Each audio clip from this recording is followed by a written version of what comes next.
Olá a todos, sejam bem-vindos ao canal e hoje 4 alunos de medicina vão falar sobre o assunto de doenças de herança autossômica recessiva e, além disso, nós especificaremos a correlação genótipo-fenótipo.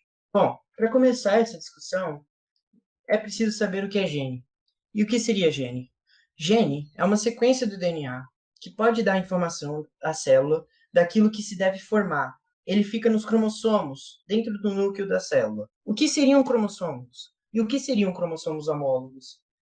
Cromossomos são um conjunto de DNA organizados. O ser humano, geralmente, possui 46 cromossomos, sendo 2 deles sexuais, o X e o Y. Cromossomos homólogos são cromossomos pareados e muito semelhantes entre si em termos genéticos.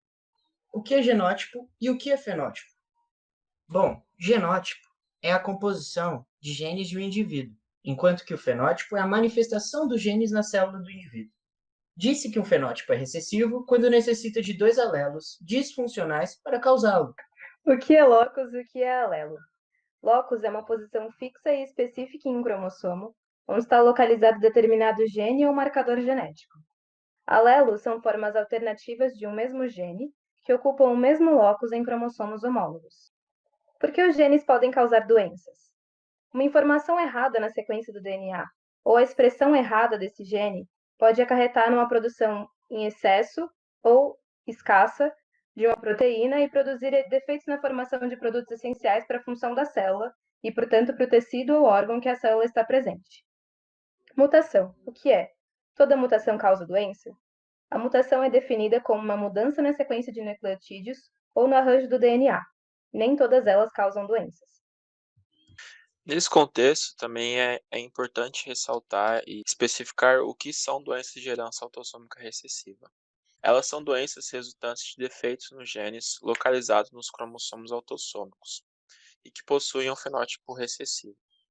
Diferentemente das heranças autossômicas dominantes, os distúrbios autossômicos recessivos expressam-se apenas em homozigotos, aqueles que apresentam os 2 alelos mutados.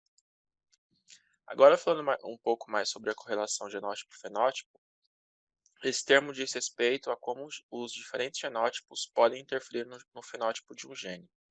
Normalmente a gente costuma associar um genótipo a um fenótipo específico, mas isso nem sempre está tão claro assim.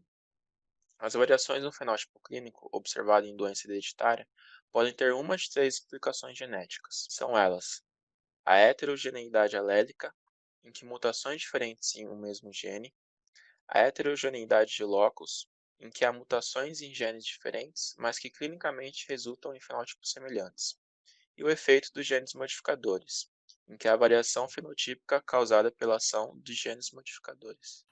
Um exemplo de correlação genótipo-fenótipo seria a fibrose cística. Então, o que é a fibrose cística? Ela é uma doença autossômica recessiva, sendo que ela é mais prevalente na população caucasiana. E ela é uma doença multissistêmica, ou seja, ela vai acometer diversos órgãos. Entre eles, podemos citar o pulmão, pâncreas, intestino, alguns órgãos do trato gastrointestinais, entre outros.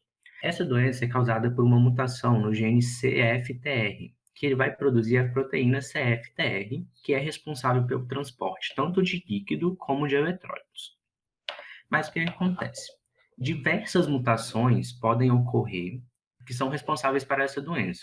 Aqui na imagem é possível observar que existem 6 classes de mutações diferentes que vão ocorrer em lugares diferentes, e com isso o fenótipo também será diferente, porque ele depende do tipo de mutação que irá ocorrer, da variante. Portanto, nisso é possível a gente perceber o fenômeno da heterogeneidade alérgica. Um exemplo: as classes de mutações 1, 2 e 3 são mais graves, e elas vão levar à ausência da proteína ou a proteínas disfuncionais. Por isso, as pessoas que são acometidas por mutações em homozigose dessas classes vão ter insuficiência pancreática, diminuição da função pulmonar mais novos e além do atraso do crescimento, sendo essa a forma clássica da doença. Já o indivíduo com mutações da classe 6, que vai levar a alterações na condução do cloreto pela proteína CFTR, ou seja, uma proteína parcialmente funcional. O fenótipo será menos grave nesses quadros, com insuficiência pancreática e muitos com ausência de sintomas gastrointestinais.